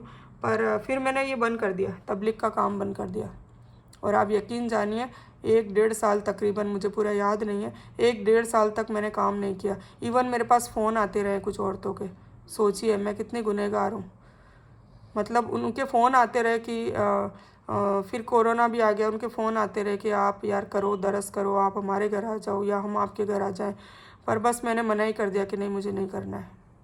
उनको नहीं बताया क्या रीज़न है, पर बस मैं अपने आप को मलामत देती रही कि यार मैं गलत हूँ। और मेरी हमेशा यही आदत होती, कोई बात होती तो मैं अपने आप को ही गलत कहती हूँ। मैं उस औरत का बिल्कुल बुरा नहीं माना और मैंने अपने आप को, मेरी गलती सुधारने के लिए फिर मैं तजवीज़ सीखने लगी। खैर बहुत लंबी बात हो गई। तो ये सारी चीज़ें होती है, मतलब इस टाइप से वसवसे आते हैं। कहने का मतलब किसी लोगों द्वारा आ जाते हैं, रिश्तेदारों द्वारा आ जाते हैं, तो हमारे काम अटक जाते हैं, कई बार अटक जाते हैं। फिर हमें स्टार्ट करना है, फिर देखिए जद्दोजहद करी, फिर ये वापस स्टार्ट किया, फिर बंद हो सकता है। वो ट्रेन वाला किस्सा आपको सुना है, याद होगा कि आप ट्रेन में मेरे साथ सफ़र कर रहे हैं। अब उस ट्रेन में कुछ लोग मेरे साथ लास्ट तक चलेंगे, कुछ लोग बीच में उतर जाएंगे, कुछ लोग बहुत दूर जाने के बाद उतर जाएंगे। किसी का कोई वो कह नहीं सकते ना, क्योंकि शैतान किसको कब भड़का दे और कौन उसके वसवसे में आ जाए। मेन बात तो ये, भड़काता तो वो हमेशा ही है, पर कौन वसवसे में आ जाता है और कौन कितनी देर तक बसता रहता है, कब आता है, बात ये है। कई बार ऐसा भी हो सकता, अल्लाह ना करे कि उस ट्रेन में मैं ही उतरने का सोच लूँ, वो जो ट्रेन है। तो फिर तब क्या होगा, जब वो जो लोग पक्के बैठे ना मुकम्मल मेरे साथ लास्ट तक बैठने की नीयत करके, वो मुझे मेरा हाथ पकड़ के खींच सकते हैं, अरे तुम कहाँ जा रहे हो, तुम्हारी वजह से तो हम इस ट्रेन में आए हैं, तुम नहीं होगे तो हम सफ़र कैसे करेंगे, तुम बैठो, तुम कहाँ जा रहे हो। तो उनकी वजह, वो मुझे बचा सकते हैं, ऐसा ज़रूरी नहीं मैं आपको, वो मुझे बचा सकते हैं। तो कई चीज़ें हो सकते हैं, मतलब ये सब हिकमत की बातें हैं, तो ये सब सोचने की बातें हैं। और हिकमत तभी आते हैं जब आप खुद, आपके लाइफ में सारी चीज़ें होती है, घटनाएँ होती है, ठीक है। तो इस सिरों को ज़िंदगी में लाइए।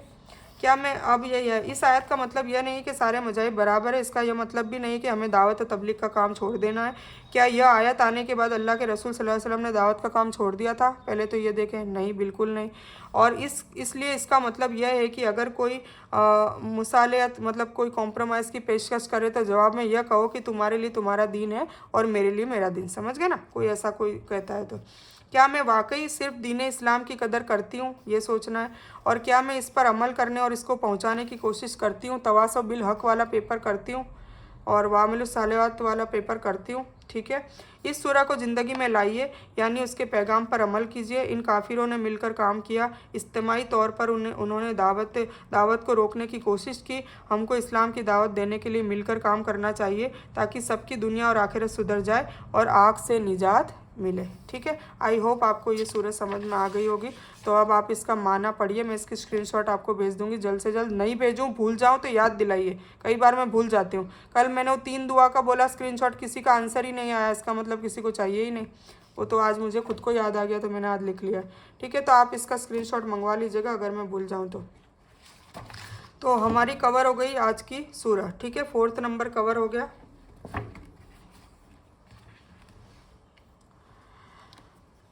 अब बैड हैबिट्स में आज मैंने लिखा है कि आज सारा दिन अपने कानों को, ठीक है ना, कल अपने पहले दिन अपन ने आँखों को बचाया, दूसरे दिन जुबान को बचाया और तीसरे दिन अब कानों को बचाना है। तो कानों से कुछ भी गलत नहीं सुनना है, जैसे गाना नहीं सुनना है, किसी की गीबत नहीं सुननी है, किसी की चुगली नहीं सुननी है, किसी की हराम बात नहीं सुननी है, किसी की अश्लील बात नहीं सुननी है, कोई भी ऐसा काम जो अल्लाह को नापसंद हो। और इतना तो सभी जानते हैं अल्लाह को क्या पसंद है क्या नहीं पसंद है। आज की दुआ जो पढ़ने वाली और मांगने वाली दोनों मैंने लिख ली है। पढ़ने वाली है जज़ाकल्लाहु खैरा, कोई भी मतलब थैंक यू सो मच, ठीक है ना। अपनी ज़िंदगी में मैंने पहले भी बताया था और अभी भी बता रही हूँ कि अपनी ज़िंदगी में एक शेड्यूल मतलब एक क्या कहते हैं उसको लाइए अपनी ज़िंदगी में, अमल पे लाइए कि हर काम में उर्दू और अरबिक वर्ड को इस्तेमाल करें। तो थैंक यू सो मच को मतलब कहते हैं जज़ाकल्लाहु। आप जज़ाकल्लाहु भी कह सकते हैं, जज़ाकल्लाहु खैरन कसीरा भी कह सकते हैं, जज़ाकल्लाहु खैरन कसीरा वय्यकुम भी कह सकते हैं। और जज़ाकल्लाहु खैरा हुजूर पाक से सबने बोला है, क्योंकि ये तिरमिजी में आया तो हदीस है ना, ठीक है। तो ये करना है। तो थैंक यू सो मच आज से आपको हटाना है अपनी लाइफ में। और आज से कोई भी आपको पानी का ग्लास दे रहा है, खाना खिला रहा है, कपड़े पहना रहा है, बच्चों को भी सिखाएं कि जज़ाकल्लाहु खैर कहते रहे। तो जज़ाकल्लाहु खैर का मतलब है कोई कुछ दे या अच्छा सुलूक करे, आपसे प्यार से बात करे, आपको अच्छा लगे, उसको थैंक यू बोलने का मन करे तो आप उसको क्या बोलेंगे, जज़ाकल्लाहु खैर। तो आप उसको दुआ दे रहे हैं, ठीक है, कि आपने जो भी मेरे साथ सुलूक किया, इसका मतलब ये कि जो भी आपने मेरे साथ सुलूक किया या मुझे ये तोहफ़ा दिया या मेरी ये मदद की या कुछ भी करा है तो उसकी जज़ा आपको अल्लाह दे। जज़ा मतलब उसका अज़र दे आपको, उसका फ़ायदा आपको भी दे अल्लाह। तो ये उसने दुआ दी है, हम भी दुआ दे रहे हैं। तो जज़ाकल्लाहु, जज़ाक फिर अल्लाह, अल्लाह अल्लाह उसकी जज़ा दे आपको। समझ में आ गया ना। खैरा मतलब खैर वाली जज़ा, ठीक है ना। मतलब गलत जज़ा नहीं, अजाब नहीं देना, खैर अच्छी जज़ा देनी है। तो यह हमें ये कहना चाहिए उसके, क्योंकि हम थैंक यू बोलते हैं तो थैंक यू नहीं कहना है, ये कहना है, ठीक है। फिर दुआ मांगने वाली रब्बी ज़िदनी इल्मा, आज की दुआ है रब्बी ज़िदनी इल्मा। क्योंकि अभी देखिए अभी आप लोग इसी कैटेगरी में आए हो कि इल्म जान रहे हो, है ना, नॉलेज ले रहे हो। तो अभी ये कसरत से पढ़ेंगे तो इंशाल्लाह ये इल्म आपको याद भी रहेगा, हिफ्ज़ भी होगा और सारा दिमाग में भी बैठेगा और आप इंशाल्लाह उस पर अमल करने की भी तौफीक मिलेगी। इल्म मिल जाएगा पर हिकमत फिर आपको आएगी तब अमल करेंगे आप, ठीक है ना। तो ये भी ज़रूरी है। हमारे ये वर्कशॉप का मेन जो क्या कहते हैं टॉपिक है वो हिकमत है, ठीक है। तो रब्बी ज़िदनी इल्मा आप खूब कसरत से बोलिए, अपने बच्चों को भी सिखाइए। इल्म खाली ये नहीं, दीन वाला नहीं, दुनिया वाले इल्म भी को भी अगर बढ़ोतरी उसके दिमाग में बैठे और सब कुछ उसको समझ में आए, अच्छे से पास हो, अच्छे परसेंटेज लाए, तो रब्बी ज़िदनी इल्मा कहता रहेगा तो उसको वो बेशक उसको इल्म मतलब उसको समझ में आता है। क्योंकि समझ में आएगा तभी याद होता है ना। चाहे टीचर सिखा रही कुछ भी, जैसे मैं सिखा रही हूँ, आपको समझ में आएगा तो ही आप उसको इंटरेस्ट के साथ करेंगे और तो ही आपको याद रहेगा। जैसे मैथमेटिक्स से अक्सर लोगों को समझ में नहीं आता, इसीलिए वो सब्जेक्ट फेवरेट नहीं होता उनका। हिंदी इंग्लिश फेवरेट होता है, जो समझ में आता है वो फेवरेट होता है, जो समझ में नहीं आता वो नहीं होता। किसी को मैथ्स अच्छा से समझ में आता है, 100 में से 100 लाते हैं तो उनका फेवरेट होता है। तो समझने वाली बात है। तो रब्बी ज़िदनी इल्मा पढ़ें, या अल्लाह मेरे इल्म नॉलेज में इजाफ़ा कर दे, ठीक है। नॉलेज कोई भी हो सकता है, चाहे दीन का चाहे दुनिया का, और दोनों का भी। मालिक और बंदे की स्टोरी आज मैंने लिख ली है, क्योंकि मैं हमेशा बोलती हूँ आप लोग याद ही नहीं दिलाते हैं, मैं भी भूल जाती हूँ, शैतान वसवसे डालकर ये भुला देता है, पर आज मैंने लिख ली है तो अभी मैं डिस्कस करती हूँ। नमाज में बिस्मिल्लाहिर्रहमानिर्रहीम आज पढ़ेंगे, क्योंकि नमाज में सबसे पहले हमने आउज़ु बिल्लाहि मिनश शैतानिर रजीम नहीं, सबसे पहले हमने सना कवर करी थी, फिर बिस्मिल्लाहिर्रहमानिर्रहीम कवर करी थी। अभी बिस्मिल्लाहिर्रहमानिर्रहीम मैं नहीं समझाऊंगी क्योंकि मैंने ये जो सूरह चल रही है उसमें बिस्मिल्लाहिर्रहमानिर्रहीम समझा दी है, तो आई थिंक आपको समझ में आ गई होगी। जो अभी लेटेस्ट नए जुड़े हैं, अगर उसके पास उसकी बिस्मिल्लाहिर्रहमानिर्रहीम की मीनिंग की और तफसीर की अगर डिटेल नहीं है तो वो मुझसे स्क्रीनशॉट मांग सकता है, मैं भेज दूंगी। ठीक है, आज का टास्क है, आज अपने शौहर का शुक्रिया अदा करना है आपको। ठीक है ना, आपके नफ़े का मतलब आपकी सारी आरइशों का, आपको कपड़े लाना, आपके जेवर लाना, आपको खाना खिलाना, होटल में ले जाना, घुमाने ले जाना, आपके जो बच्चे हैं उनकी परवरिश करना, उनको खाना वाना खिलाना, ज़रूरतें पूरी करना, ख्वाहिशें पूरी करना, आपको शादी में ले जाना, मतलब सारी चीज़ें जो पैसे होंगे शौहर कमाए के लाएगा तो ही होगा ना, तो उसका जो इंतज़ाम है वो शौहर करता है। ठीक है, तो बच्चों की परवरिश के लिए इतनी मेहनत करते हैं अपने शौहर, और वो घर से बाहर जाए तो दरवाजे तक छोड़ने जाएं, ये मैंने आपको बता ही दिया, और हलाल रिज़्क़ का कहकर अलविदा करें, और ये भी सुन्नत है। ठीक है ना, तो ये हमारी सहाबियात करती थी, इसलिए अपन को भी फॉलो करना है, क्योंकि अपन को आयशा रज़ियल्लाहु ताला अन्हा जैसा बनने की कोशिश करनी है, फ़ातिमा रज़ियल्लाहु ताला अन्हा बनने जैसी कोशिश करनी है, और उसमें सबसे अफजल यही दुआ करनी है, क्योंकि हमें हर चीज़ में अफजल लेना है ना, तो सबसे अफजल कौन है? फ़ातिमा रज़ियल्लाहु ताला अन्हा। क्यों? क्योंकि एक तो वो हुज़ूर पाक सल्लल्लाहु अलैहि वसल्लम की बेटी है, हज़रत अली की वो अहलिया है, मतलब वाइफ है हुजूर, और जन्नत में जो जवानों के सरदार होंगे वो हज़रत हुसैन और हसन रज़ियल्लाहु ताला अन्हु हैं, तो उनकी वो माँ है। तो कहने का मतलब है इतने सारे ओहदे तो उनके दुनिया में थे, और ये भी बहुत रहमत वाले हैं, और उसके बाद भी फिर वो जन्नत में खुद हमारी औरतों की सबकी सरदार कौन होगी? हज़रत फ़ातिमा रज़ियल्लाहु ताला अन्हा। तो हमें हमेशा दुआ भी यही करनी है और उनकी सीरत को पढ़ना है, मतलब उनकी जीवनी जाननी है कि वो कैसे रहती थी, क्योंकि हुजूर पाक सल्लल्लाहु अलैहि वसल्लम तो देखो जेंट है ना, हालांकि सिखाया उन्होंने ही है, तो उन्होंने किनको सिखाया? खदीजा रज़ियल्लाहु, उनकी बीवियों को, उनकी माँओं को, माँ नहीं, उनकी बीवियों को, उनकी बेटियों को, और फिर उनकी बीवियों और बेटियों ने फिर आगे दीन को पहुंचाया। तो हमें फ़ातिमा रज़ियल्लाहु ताला अन्हा पे फुल्ली फोकस करना है, क्योंकि गुस्ल का तरीका, पर्दे का तरीका, नमाज का तरीका, ये सब चीज़ें उनके हिसाब से हमें चलनी है, ताकि और जितना हम उनके हिसाब से चलेंगे इंशाल्लाह हमें भी उनका पड़ोस नसीब अता होगा इंशाल्लाह। ठीक है, तो आज ये करना है, अपने शौहर का शुक्रिया अदा करना है। कल मैंने माँ बाप का शुक्रिया अदा करने को कहा था, आज शौहर का शुक्रिया अदा करने को कह रही हूँ। और माँ बाप का शुक्रिया अदा करने की ऑडियो आपने नहीं भेजी है तो प्लीज़ मुझे भेजिए, और फिर आज आपकी डबल हो गई, एक ही ऑडियो में बता दीजिएगा शौहर का शुक्रिया अदा करते हैं तो शौहर का क्या रिएक्शन है, तो वो भी मुझे बता दीजिएगा। और अच्छे से शुक्रिया अदा करिएगा, गले लगिएगा, आप किस भी कर सकते हैं, आपका हक है, आपकी हलाल रिश्ता है, तो आप ऐसे करके उनको अच्छे से खुश करके आप उनसे ये इजहार करिएगा, तो इससे अल्लाह राज़ी होकर अल्लाह आपकी दुआएं कबूल करेगा।